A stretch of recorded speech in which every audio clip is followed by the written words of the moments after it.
আর সেই যে দ্বিতীয় শ্রেণীর মানুষদের তাদের মাথায় বসে রয়েছেন 14 তলায় আসীন আমাদের মাননীয় বলে যাকে সম্বোধন করতে হয় তিনি।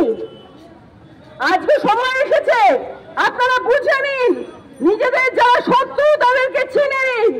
মানুষ সংঘবদ্ধ হচ্ছে, একথা ভেবে বসবেন না।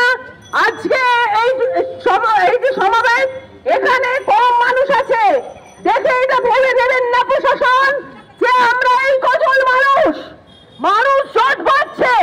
তারা সমস্ত ঘরে বাইরে সমস্ত জায়গায় মনে মনে ফুটছে। শিক্ষকদের চাকরি চুরি হয়ে গেছে, মানুষ সমস্ত জায়গাতে মাইনে পাচ্ছে না, চাকরি করছে, চাকরি চলে যাচ্ছে। সেই সমস্ত তাদের যে অন্যায় অবিচার তাদের উপর হচ্ছে, তারা সংঘবদ্ধ হচ্ছে।